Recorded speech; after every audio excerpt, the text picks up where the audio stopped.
بیٹی کے ساتھ اچھا برتاؤ۔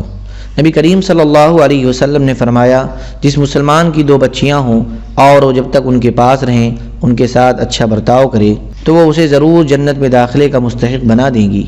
دعوتی و اصلاحی ذمہ داریاں۔ بیٹی، کوشش کرو کہ زندگی میں تمہارا بھی کوئی مقام و مرتبہ ہو، تمہارے ذریعے تمہارے خانوادے اور سوسائٹی کی نیک نامی اور عزت میں اضافہ ہو، تم بھی کوئی اہم کارنامہ انجام دو۔ کرنے کے کام بے شمار ہیں۔ باکمال لوگ کسی خاص فن میں محدود ہو کر نہیں رہتے بلکہ نئے نئے میدانوں میں اپنی انفرادیت کا لوہا منواتے ہیں۔ بیٹی، تم ایک ایسی امت کی فرد ہو جو عظیم پیغام کی حامل ہے، اور اس پیغام کو عام کرنے اور دوسروں تک پہنچانے کی ذمہ داری جس طرح تمہارے بھائی پر ہے اسی طرح تم پر بھی ہے۔ لہذا جہاں تمہاری ضرورت ہو حسب استطاعت پردہ، پاک دامنی اور شرعی ہدایات کا لحاظ کرتے ہوئے اس عمل میں اپنے بھائی کے ساتھ شریک ہو، اور میدان سے ہٹ کر حاشیہ پر زندگی نہ گزارو، ورنہ مسلم سماج سے دور اور سب سے الگ تھلگ ہو جاؤ گی۔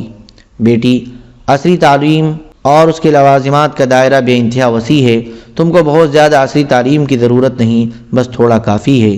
دنیاوی تعلیم کے لیے آفاق جس قدر وسیع ہوتے جائیں گے، دینی تعلیم کا دائرہ اسی حساب سے سمٹتا چلا جائے گا، اس لیے کہ دنیاوی تعلیمات کے گوناگو لوازمات بے پناہ وقت چاہتے ہیں۔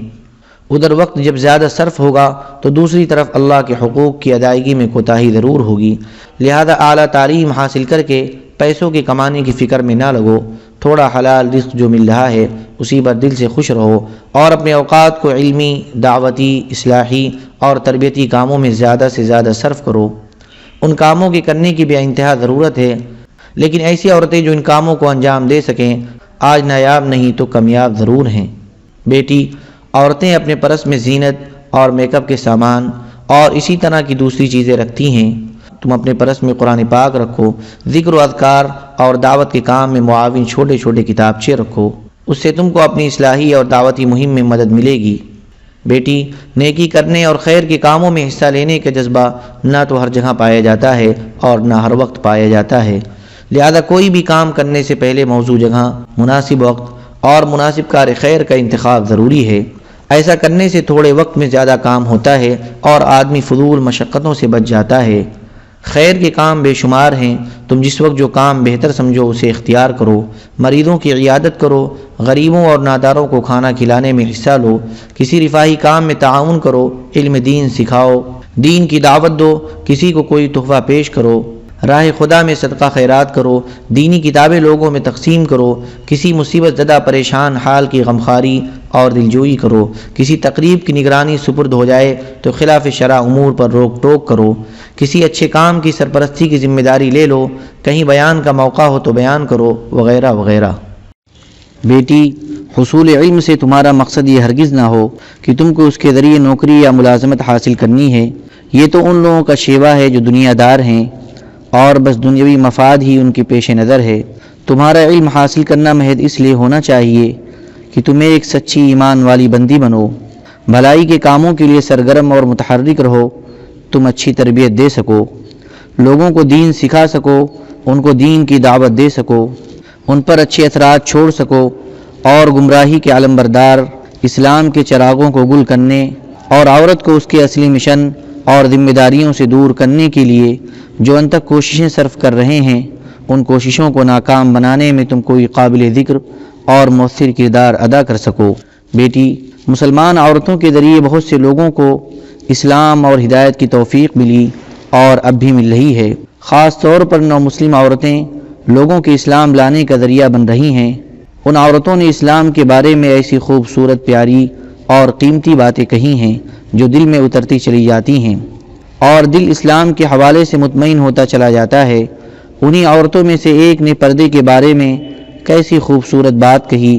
اس نے کہا، پردہ میرے جسم اور میرے بال کو چھپاتا ہے، میری عقل پر پردہ نہیں ڈالتا۔ بیٹی، تمہاری یہ کوشش ہونی چاہیے کہ تمہارے ذریعے کسی گمراہ عورت کو ہدایت ملے۔ ایک عورت کا بھی تمہارے ذریعے ہدایت پا جانا تمہارے لیے ساری دنیا کی دولت سے بہتر ہے۔ بیٹی، جب تمہارے رشتہ دار، گھر کے لوگ یا تمہاری ایمانی بہنیں تم سے ملنے آئیں تو تمہاری کوشش ہو کہ وہ تمہارے گھر سے کچھ کام کی اور خیر کی مفید باتیں لے کر جائیں۔ تم ان سے کسی خاص خطے یا ملک کے مسلمانوں کے حالات بیان کرو۔ عظیم اسلامی شخصیات میں سے کسی شخصیت کی خدمات کا تذکرہ کرو، کسی کتاب سے کوئی نصیحت آموز اور دلچسپ واقعہ سنا دو، کوئی ایسا نیا پروگرام پیش کرو جو مفید بھی ہو اور اس میں لوگوں کے لیے کشش بھی ہو، کوئی ایسا مسئلہ بتا دو جس کی طرف عموماً لوگوں کی توجہ نہ ہوتی ہو، کسی ایسی برائی یا گناہ سے باخبر کر دو جسے بدعقیدہ لوگ پھیلاتے ہوں۔ مسلمانوں کو درپیش مسائل سے متعلق کوئی خبر ہو تو تم سامنے والے سے اس خبر کے متعلق اظہار خیال کرنے کو کہو، اور اس خبر کے ذریعے میڈیا مسلمانوں کے بارے میں کیا بدگمانی پھیلانا چاہتا ہے اور اس کے تعلق سے حقائق کو کس طرح توڑ مڑوڑ کر پیش کر رہا ہے، تم اس کے بارے میں اسے باخبر کرو۔ بیٹی، اللہ تعالیٰ تم کو جب مالی فراوانی عطا فرمائے تو تم اپنے ان ایمانی بھائیوں اور بہنوں کو ضرور یاد کرو جو خود تمہارے ملک میں اور دنیا کے دوسرے دور دراز ممالک میں مظلومیت اور بے کسی کی زندگی گزار رہے ہیں۔ نہ پیٹ بھر کھانے کو میسر ہے، نہ پہننے کو کپڑا اور نہ بچھانے کو بستر۔ ان میں بعض تو انسان کے بجائے انسانی ڈھانچہ معلوم ہوتے ہیں، پسلیاں باہر کو نکلی ہوئی ہیں، آنکھیں اندر کو دھسی ہوئی ہیں اور جسم لاغر دبلا جھکا ہوا، رہائش کے لیے گھر نہیں اور تعلیم کے لیے کوئی مدرسہ اور اسکول نہیں۔ بیٹی، تم اپنی کسی ایمانی بہن کے ہاتھ میں اپنا ہاتھ دے دو اور ایک دوسرے کے ساتھ کار خیر میں تعاون کرو، مسلمانوں کے حالات پر نظر رکھو، ان کے مسائل سے پوری دلچسپی لو، ان کے حالات سے بے خبر نہ رہو تاکہ پوری زندگی آپ کے اندر اسلامی اخوت کا احساس زندہ رہے۔ بیٹی، ہمدردی اور شفقت و محبت کے جذبات کو صرف اپنے بھائی بہنوں اور اپنی اولاد تک ہی محدود نہ رکھو، مسلمانوں کے بچے اور بچیاں جن سے آپ کا دینی اور ایمانی رشتہ ہے، یہ بھی تمہارے بچے اور تمہارے بھائی بہن ہیں۔ تم ایسے بچے پر شفقت کرو جو ماں کے سائے سے محروم ہو گیا اور اب اس کا کوئی ایسا نہیں رہا جو اس کے سر پر شفقت کا ہاتھ پھیرے اور محبت کا بوسہ دے۔